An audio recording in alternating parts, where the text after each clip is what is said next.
자, 오늘은 성령 강림 주일입니다. 오순절 성령 강림을 기념하는 그런 날이죠. 기독교의 역사는 오순절 성령 강림 사건을 기점으로 해서 새로운 전기를 마련합니다. 교회가 세워지고 사도들에게 놀라운 능력이 주어지고 복음의 전파가 광범위하게 이루어집니다. 특히 제자들에게 있어서 오순절 성령 강림은 완전히 다른 사람으로 거듭나게 하는 그런 일을 하게 됩니다. 말 그대로 환골탈태한다 그럴까요? 완전히 새로운 사람으로 거듭나게 되는 것입니다. 오순절 성령 강림 전 이 제자들의 모습은 무능하고 연약하며 이권 다툼이 심했습니다. 어떻게 보면 자기가 최고라고 생각하면서 최고의 자리에 오르려는 그런 일들이 있었죠. 자, 하지만 오순절 성령 강림 후 제자들은 주님의 증인이 되어서 세상을 바꾸는 사람들이 되었습니다. 자, 그럼 오순절 성령 강림 전에 제자들은 성령의 역사를 전혀 경험하지 못했는가? 성령이 그들에게 임하지 못했는가? 그렇지 않습니다. 성령이 이미 그들에게 임했고 성령을 나름대로 경험했다. 그렇게 볼 수 있습니다. 몇 가지 사례를 소개하면 성령은 우리가 예수를 주로 고백하고 믿을 때에 우리 안에 거한다 그랬습니다. 자, 고린도전서 12장 3절 말씀 한번 보겠습니다. 네, 같이 한번 읽어보도록 합시다. 그러므로 내가 너희에게 알리노니 하나님의 영으로 말하는 자는 누구든지 예수를 저주할 자라 하지 아니하고 또 성령으로 아니하고는 누구든지 예수를 주시라 할 수 없느니라. 아멘. 자, 예수님의 영이 사람들에게 들어가면 예수를 주시라 이렇게 고백하게 되는 것입니다. 자, 하나님을 또 아바 아버지라 부르는 부분도 있습니다. 자, 이 고린도전서 12장 3절의 말씀을 근거로 한다면 예수를 주라 이렇게 고백한다는 것은, 부른다는 것은 성령이 우리 안에 계신다, 내주해 계신다 그런 말입니다. 자, 그리고 나서 예수님이 또 나중에 보면 그거 하기 전에 먼저 이 말씀 좀 드려야 되겠습니다. 예수님이 내 안에 계신다는 그 증거가 이제 예수를 주로 고백한다라는 그런 부분이죠. 제자들에게 성령이 언제 임했느냐, 또 성령이 제자들에게 정말 있었느냐, 이 부분을 파악할 수 있는 그 자료가 있습니다.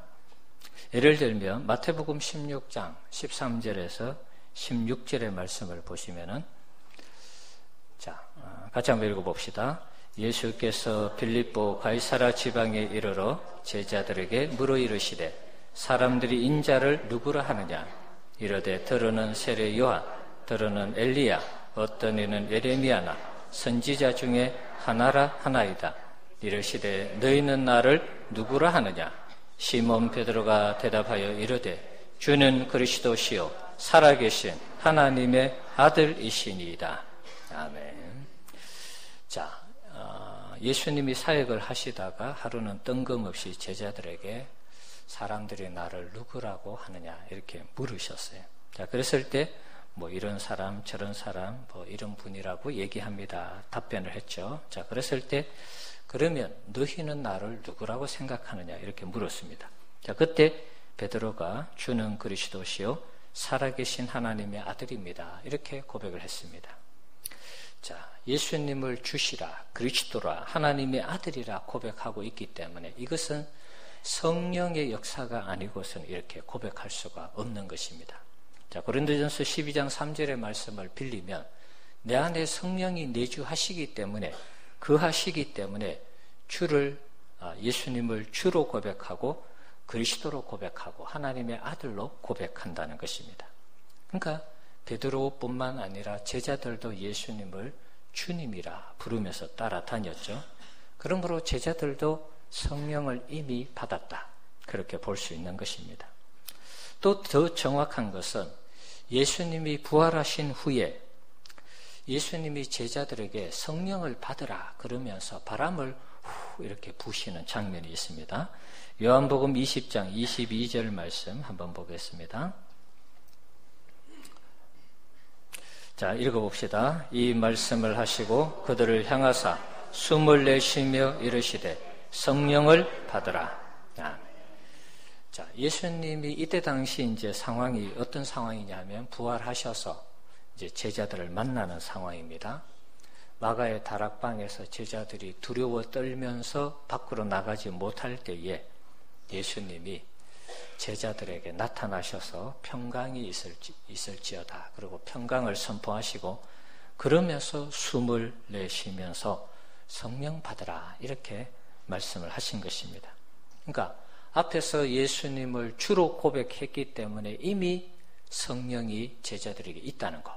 그리고 또다시 예수님이 시각적으로 이렇게 불면서 숨을 내쉬면서 성령 받아라고 말씀하셨기 때문에 제자들이 이미 성령을 받은 그러한 이 성령을 받았다라는 것을 알 수가 있습니다. 요즘 엉뚱한 부흥사들이 뭐 자기도 예수님 흉내내면서 후 이렇게 불면서 성령 받아라 그러면서 뭐 성령 받았다 이렇게 얘기하는 사람도 있습니다. 사람들은 혹 속일 수 있습니다. 그러나 예수님이니까 적어도 숨을 내쉬면서 성령 받아라고 이렇게 말씀하셨을 때 적어도 예수님은 속이는 분은 아니겠죠. 그렇다면 적어도 모든 제자들이 성령을 받은 상태라고 볼 수 있는 것입니다. 자, 성령을 받았다면 뭔가 이제 좀 달라지고 친히 숨을 내쉬면서 성령을 받게 하시고 또 이미 제자들이 예수를 주로 고백하는 그런 상황이라면 이제 어떻게 보면 뭐 성령 나름대로 받은 사람들이니까 예수님의 제자로서 그때 당시에 당당하게 믿음으로 신앙으로 살아갔을 텐데 그런데 그렇게 되지 못했습니다. 예수님이 십자가에 달리실 때 제자들이 다 도망을 갔죠. 예수를 주로 고백하고 그리스도로 고백하고 하나님의 아들로 고백했지만 예수님 붙잡히실 때 자기들도 잡혀서 어떻게 될까 싶어서 예수님을 버리고 도망갔습니다. 이거는 뭐 그렇다 치더라도 아까 이제 부활하신 예수님이 성령을 받아라 그렇게 말씀하시고 숨을 내쉬셨을 때에 분명히 성령을 받았을 텐데 그런데 그 다음 장 요한복음 21장에 보면 부활하신 예수님을 만나고 성령을 받으라 해서 받은 제자들이 뭔가 놀라운 사역들을 이루어 가야 되는데 전혀 그러지 못합니다. 성령 받으라 했던 장이 요한복음 20장이었죠. 그 다음 21장으로 넘어가면 한번 보여주시기 바랍니다. 21장에 보면 그 후에 성령 받으라 예수님의 부활을 목격하고 난 그 후에 자 예수께서 디베라 호수 갈릴리 호수를 가리키는 것이죠.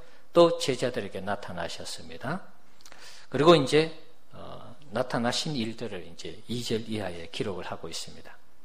자 그런데 나타나시기 전에 제자들이 어떻게 했습니까? 2절에 보면 시몬 베드로와 디두모라 하는 도마 갈릴리 가나 사람 나다나엘 세베대의 아들들과 또 다른 제자들 둘이 함께 있더니 시몬 베드로가 나는 물고기 잡으러 가노라. 물고기 잡으러 가겠다. 옛날 자기의 직업, 과거의 직업이 어부였지 않습니까? 그래서 물고기 잡으러 간다 하고 그냥 가버렸어요. 갈릴리로. 자, 이 상황이 어떤 상황입니까, 여러분?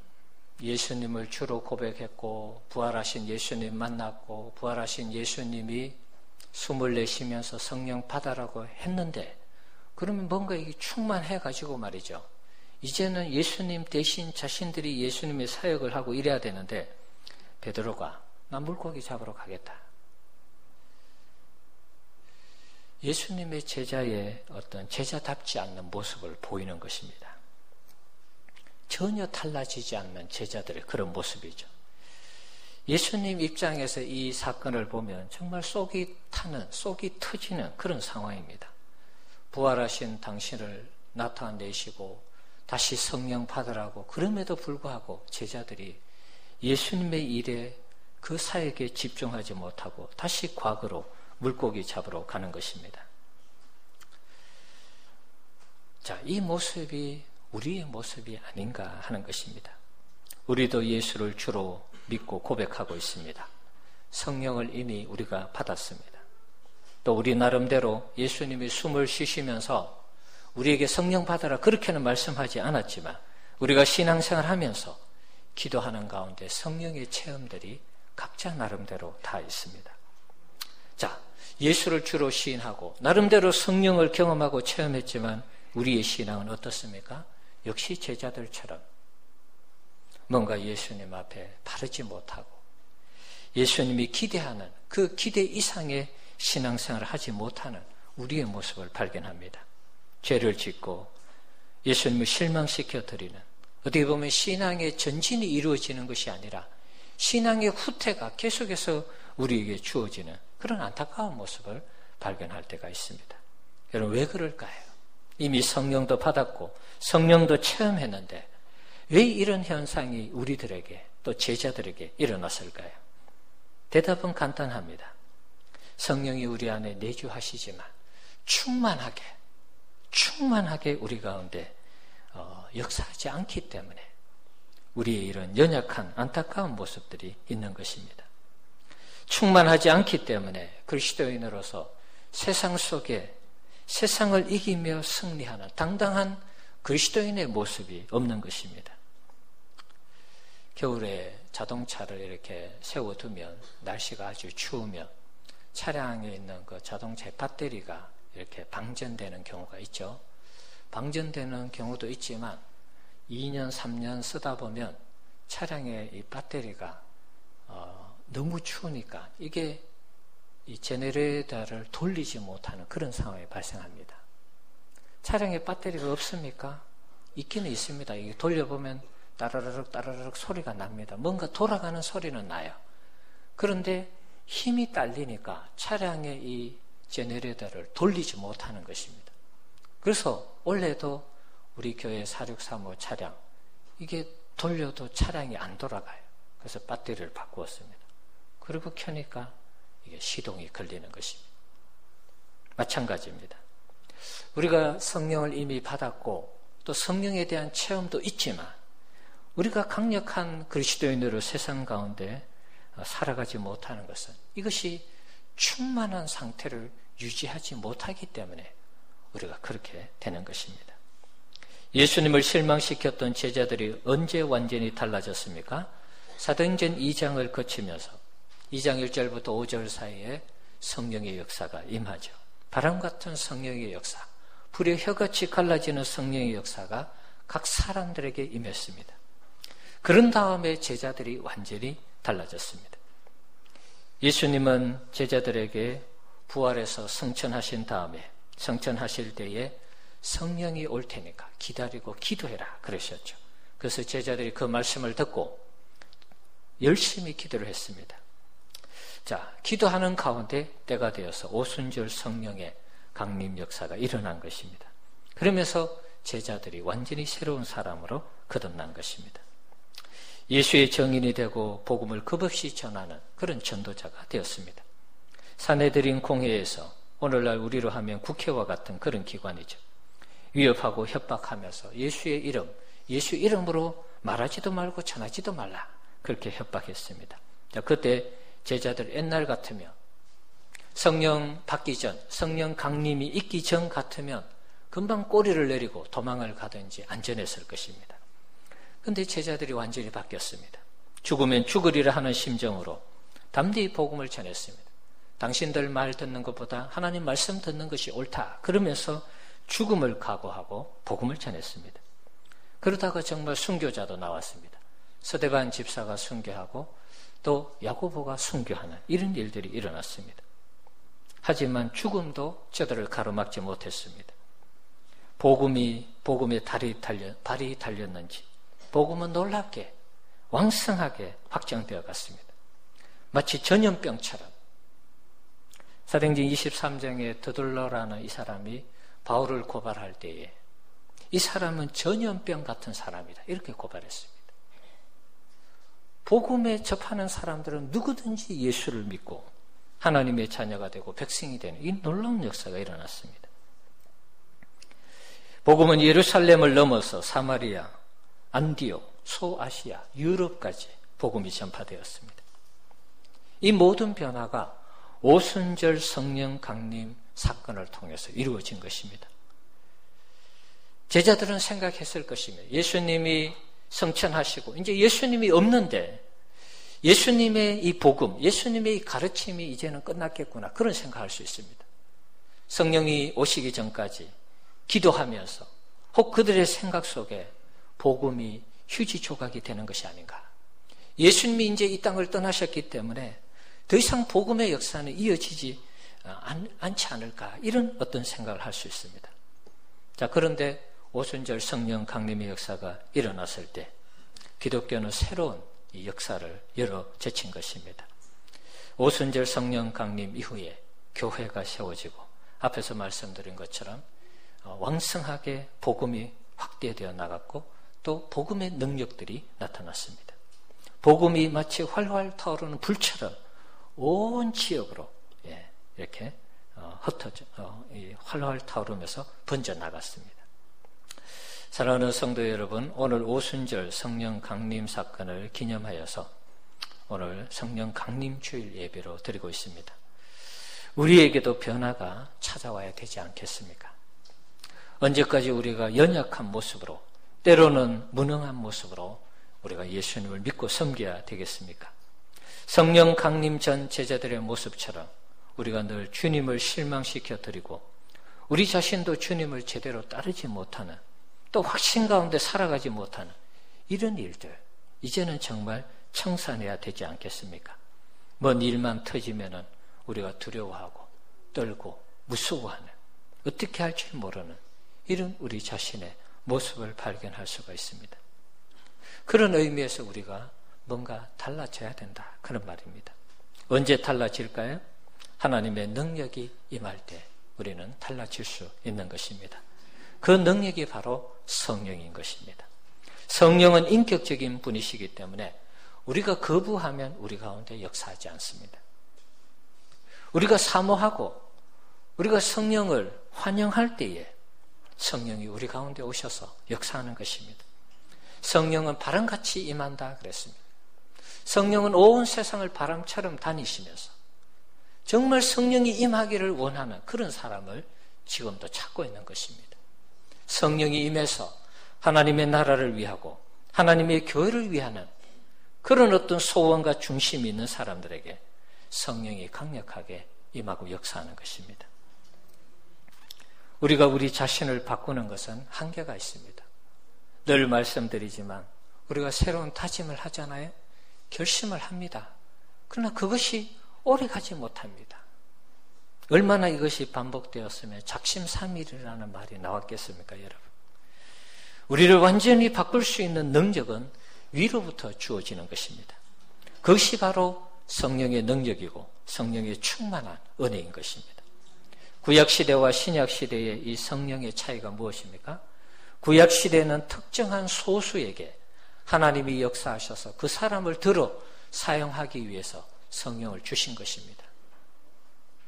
왕이나 제사장이나 선지자들에게 하나님의 영이 들어가서 그 사람을 그 시대의 구원자로 세워서 사용한 것입니다. 하지만 신약은 다릅니다.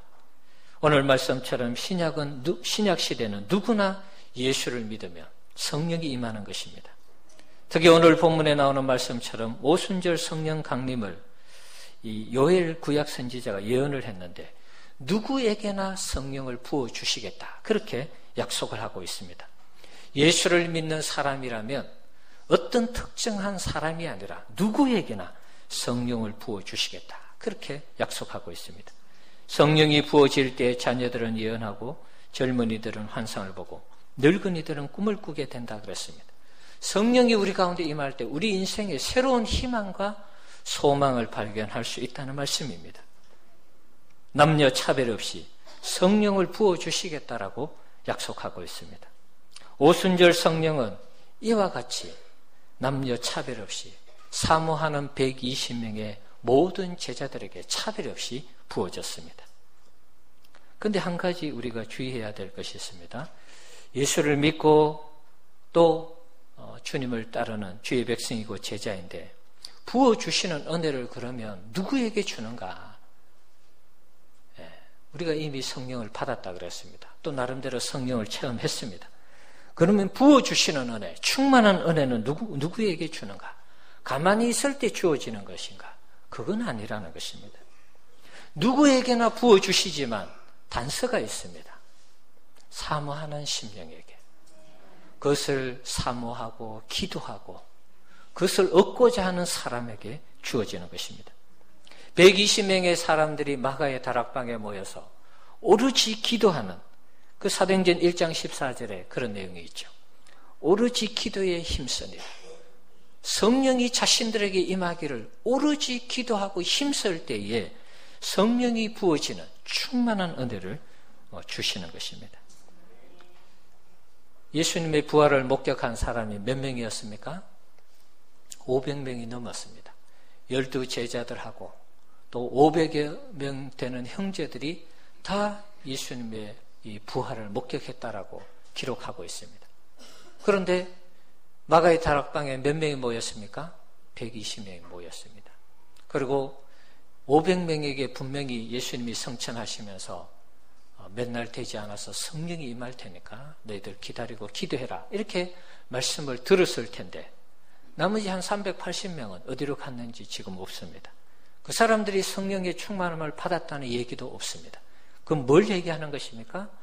성령이 이미 제자들에게 주어져 있지만 또 나름대로 성령을 체험했지만 성령 충만에 대한 부어주심에 대한 은혜를 사모하고 기다리고 기도하지 않는 사람들에게는 그 성령의 충만함의 역사가 없었다는 것입니다. 그래서 이 성령 충만은 사모하고 기다리고 기도하는 사람들에게 임하는 것입니다. 우리도 마찬가지죠. 우리도 이미 성령을 받았습니다. 그리고 나름대로 성령에 대한 체험들이 있습니다. 자, 그런데 우리에게 이런 오순절 마가의 다락방에 임한 이 성령의 체험들이 없기 때문에 제자들처럼 늘 넘어지고 예수님을 실망시켜드리고 예수님 앞에 우리가 온전히 신앙생활하지 못하는 그런 부분들이 있다는 것입니다. 자, 우리가 사모하기만 하면 오늘 말씀은 우리에게 부어주시겠다라고 약속하고 있습니다. 믿음이 필요한 것입니다. 내가 어떠한 사람이든지 아무 상관없습니다. 내가 배우든 못 배우든 내가 가졌든 못 가졌든 이게 중요한 게 아니에요. 여기에 단서는 없습니다. 누구든지 사모하고 기도하며 부어주신다는 것입니다. 우리가 기도하면 우리도 성령 충만한 은혜를 경험하게 될 줄 믿습니다. 여러분 믿음을 가지셔야 됩니다. 그때 하나님의 역사는 새롭게 이루어지는 것입니다. 여러분 성령을 충만하게 받아야 하는 이유가 있습니까? 그냥 받으라고 하니까 받으면 좋겠지 뭐. 그런 게 아니고 정말 내게 성령 충만을 받아야 하는 이유, 내가 그 성령의 은혜를 덧입어서 하나님을 위해서 뭔가 하려고 하는 그 이유, 내 삶이 정체되어 있고 내 삶이 불안해서 성령의 충만함을 받아서 내 인생을 새롭게 해서 정말 하나님께 영광 돌리는 그런 삶을 살아가기를 원하는 그런 이유가 있는가 하는 것입니다. 세상 속에서 내가 하나님의 영광을 드러내는 빛과 소금의 역할을 감당하기 위한 그 하나님의 능력이 필요해서 내가 성령의 충만함을 받기를 원하는가. 이런 부분들을 우리가 체크해 볼 필요가 있는 것입니다. 내게 성령 충만이 필요한 이유와 목적이 있다면 우리가 그것을 가지고 기도할 때 동일한 성령의 역사가 우리 가운데도 충만하게 나타날 줄 믿습니다. 우리가 사모해야 되고 그것이 왜 필요한지를 하나님 앞에 정확하게 우리가 고백해야 하는 것입니다. 문제는 내가 정말 원하는가 하는 것입니다. 그리고 원해서 그것을 가지고 무엇을 하려고 하는 것인가 하는 것입니다.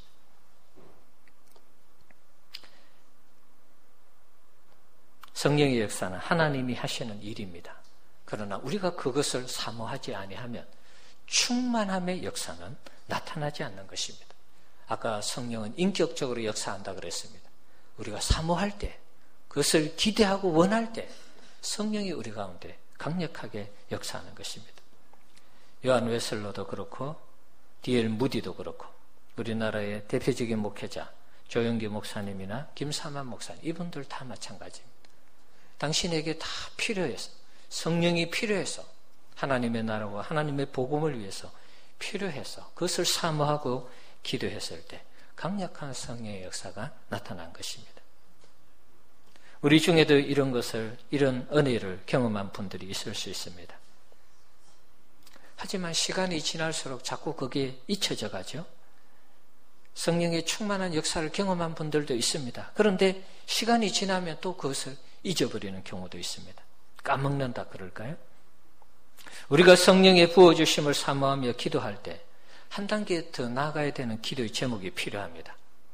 성령 충만해서 그 다음에 내가 어떻게 할 것인가? 무엇을 할 것인가? 여기까지 우리가 기도 제목을 잡고 기도해야 되는 것입니다. 단순히 성령 충만만 우리가 기도하다 보면 충만한 그 경지, 그 충만한 은혜의 어떤 이 위치까지 올라갈 때 그 다음엔 또 우리의 기도의 제목이 사라지는 것입니다. 성령 충만한 은혜를 받기를 기도했는데 그 충만한 은혜가 우리에게 주어졌을 때 우리의 기도가 응답이 되었잖아요. 그 다음부터는 또 기도 제목이 사라지는 것입니다. 그러면 어느 정도 시간이 지나다 보면 우리가 신앙생활을 해보잖아요. 은혜 충만했다가 이게 3개월을 잘 못 갑니다. 또 내리막으로 가요. 왜 그렇습니까? 그것은 우리가 세상에서 신앙생활을 하는 사람들이기 때문에 세상의 여러 가지 영향력을 받습니다. 그러다 보니까 계속 믿음의 이 높은 레벨을 유지할 수가 없는 것입니다. 그래서 여러분 기도하실 때 성령 충만을 위해서 기도하시고 그 성령 충만함을 주실 때 내가 어떻게 구체적으로 하나님을 위해서 무엇을 할 것인지 어떻게 할 것인지 그 기도 제목까지 나와야지 우리의 신앙이 그래도 그것을 지속할 수 있는 시스템이 되는 것입니다. 우리의 신앙이 왜 성장하지 못하고 정체되는 것일까요? 간단합니다. 어떤 문제가 있습니다. 그 문제가 생기면 우리는 죽기 살기로 기도합니다. 하나님 해결해 주십시오. 하나님만이 이 문제 해결자입니다. 우리는 기도합니다. 근데 중요한 것은 그 문제가 해결되어 버리면 우리는 감사해서 기뻐 뛰면서 찬양하고 하나님 앞에 예물을 드립니다. 그런데 그 다음부터가 문제입니다. 문제가 해결됐습니다. 그 다음에 이제 문제가 해결되니까 어떻습니까? 기도거리가 사라지는 것입니다. 문제가 있을 때는 주님을 향해서 열심히 기도하는데 문제가 해결되면 기도하지 않는 것입니다. 그러니까 우리의 신앙이 더 이상 나아지지 않는 것입니다. 다시 신앙의 슬럼프에 빠지는 것입니다. 과거에 참 내가 열심히 신앙생활 했는데 이런 과거에 열심히 신앙생활 했던 그 흔적들을 되돌아보면 굉장히 어려웠던 시기였습니다. 그때는 주님의 능력이 반드시 필요한 시기였습니다. 그런데 그것이 지나고 나서 이제 편안하고 배부르고 등 뜨시고 이러니까 그런 어떤 부분에 대해서 내가 간절하게 기도해야 될 제목들이 없는 것입니다. 그러니까 신앙이 좀 올라가다가 바로 내리막길을 걷는 것입니다. 그래서 우리가 어떤 문제를 기도할 때도, 문제를 놓고 기도할 때도 이 문제가 해결되면 하나님 내가 어떻게 살겠습니다. 어떻게 헌신하겠습니다. 어떻게 주를 위해서 내가 영광 돌리는 그런 삶을, 그런 신앙생활을 하겠습니다. 여기까지 이어져야 되는 것입니다. 그래서 단기적인 목표와 장기적인 목표가 필요하다. 제가 구역 대신방 할 때 드린 말씀이 그런 내용입니다. 단기적인 목표가 이루어지면 장기적인 목표도 나와야 되는 것입니다. 이게 연속선상에 있어야 되는 것입니다. 최종적으로 우리의 삶이 하나님께 영광이 되고 하나님의 나라를 세우고 교회를 유익하는 그 최종적인 목표가 하나님의 영광과 일치할 때 우리의 삶이 하나님 앞에 그래도 신앙으로 잘 살았다. 그렇게 고백할 수 있는 것입니다. C.S. 루이스가 쓴 스크루테이프의 편지라는 책에 이런 내용이 있습니다. 우리가 하나님에 대해서 생각하고 성령에 대해서 생각하고 성령의 인도를 받으려고 생각할 때마다 마귀가 그때그때 와서 방해를 한다는 것입니다. 우리의 생활에도 이런 내용, 이런 모습들이 있을 수 있습니다. 우리가 생활 속에서 문득 하나님을 생각하고 나와 하나님과의 관계에서 올바르게 관계를 정립하고자 그런 생각을 하고 집중할 때 마귀가 어떤 생각을 하느냐, 마귀가 어떤 생각을 넣어주느냐, 지금 당장 급한 일을 그렇게 생각하는 사람들에게 넣어준다는 것입니다. 내가 하나님과의 관계를 잘해야 될 텐데, 영적으로 하나님과 가까이 지내야 될 텐데, 이런 생각을 할 때 마귀가 우리에게 넣어주는 생각은, 너 지금 급한 일 있잖아, 그거 나중에 생각해. 급한 일 먼저 하고 나중에 집에 가서 생각해. 이런 마귀의 역사가 있다는 것입니다. 길을 가다가 우리가 주님과 교제할 수 있습니다. 오늘 나의 삶에 어떤 말씀을 적용할 것인가, 오늘 내가 새벽 기도를 통해서 받은 말씀, 내가 오늘 집에서 읽은 말씀을 통해서 어떻게 내 삶에 적용할 것인가, 그런 생각을 할 때, 아니면 주일날 들은 말씀을 가지고 내가 어떻게 살 것인가, 그런 고민을 할 때 마귀는 어떤 생각을 넣어주느냐, 야, 지금 점심시간 다 돼서 밥 먹고 그거 나중에 또 생각해. 이런 생각을 넣어준다는 것입니다. 우리가 잠자기 전에 하루를 돌아보면서 반성하는 일들이 있죠. 내가 하나님의 삶을 정확하게 살았는가, 내가 하나님의 백성으로 부끄럽지 않는 삶을 살았는가. 그렇게 우리 자신을 돌아볼 때 마귀는 어떤 생각을 넣어주느냐 하면, 일단 자고, 피곤하니까 하루 종일 고생했으니까 일단 자고 내일 생각해. 이런 마음을 넣어준다는 것입니다. 그래서 사단과 마귀의 역사는 어떻게 해서든지 하나님과의 관계, 성령과의 이 교통을 끊으려는 그런 역사를 이 마귀와 사탄이 한다는 것입니다. 그래서 우리는 하나님과의 이런 깊은 교제 가운데 들어가지 못한다라고 C.S. 루이스가 우리에게 고발을 하고 있는 것입니다. 마귀는 우리를 늘 바쁘게 합니다. 세상 일에 빠지게 하고, 그래서 성령의 감동을 느끼지 못하게 합니다. 우리가 수시로 길을 갈 때, 운전을 할 때, 우리 일상을 생활할 때, 직장에서, 사업장에서 우리가 하나님 생각할 때 하나님 주시는 감동들이 있습니다. 그러나 너무 바빠서 나중에 하겠습니다, 다음에 하겠습니다, 우리는 순종을 자꾸 미루는 그런 경향이 있습니다. 그러니까 우리의 이 신앙이 자라지 못하는 것입니다. 더 중요한 것은 순간순간 성령이 우리에게 말씀하시고 인도하심에도 불구하고 우리가 그것을 바쁘다는 핑계로 자꾸 내려놓고 그것을 따르지 아니하면 성령의 역사가 우리 가운데 중단이 되는 것입니다. 성령의 인도를 받을 수가 없는 것입니다. 그럼 우리는 성령의 거룩한 도구가 되지 못하는 것입니다.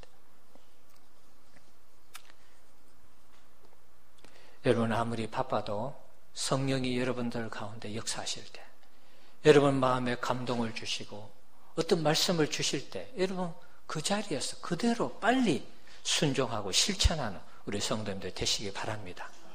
그때 성령의 역사를 경험할 수 있는 것입니다. 1871년 10월 달에 미국 역사상 최악의 이 화재 사건이 일어났습니다. 시카고 대화재 사건입니다. 온 도시가 잿더미로 변했습니다. 자, 그때 당시에 D.L. 무디가 사역을 했습니다. D.L. 무디도 시카고에 어마어마한 좋은 교회를 성도들과 함께 세웠습니다. 그리고 그의 사택도 있었고 그 나름대로 또 뭐 재산이라면 재산도 있었겠죠. 그런데 이 시카고 대화재로 모든 교회와 사택과 재산이 다 불에 타고 말았습니다. 얼마 전에 산척에서 산불이 났을 때 그 산 가까이에 있는 집들이 다 불타고 전소된 것을 우리가 봤습니다. 그런 모양입니다. 평생을 사역해서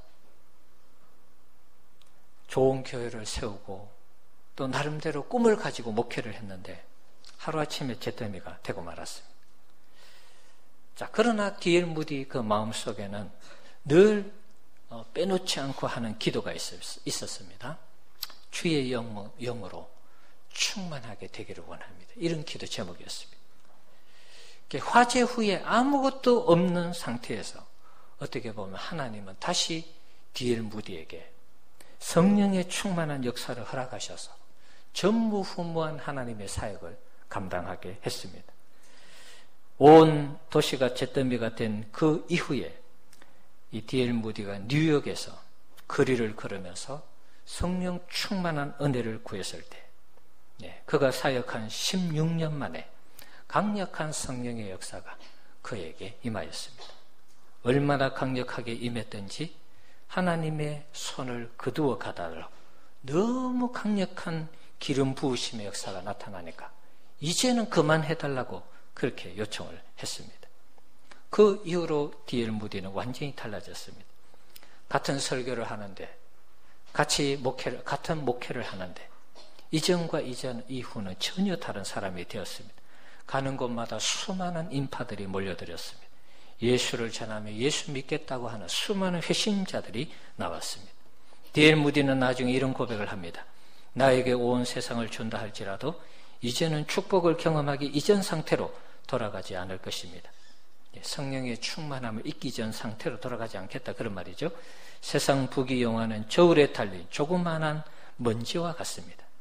자기가 받은 성령의 은혜에 비교해서 세상의 부귀영화는 먼지 같다 이렇게 고백을 한 것입니다. 섬김에 필요한 성령을 구하십시오. 이것이야말로 우리가 반드시 구해야 하는 것입니다. D.L. 무디의 시크릿 파워라는 이 책에서 D.L. 무디가 이렇게 말을 했습니다. 우리 성도님들, 우리가 인생을 살아가면서 지금 모두가 어렵다고 그러죠. 어디 보면 우리 인생도 어려운 가운데 있을 수 있습니다. 어떤 분들은 최악의 상태 가운데 있는 분들도 있을 수 있습니다.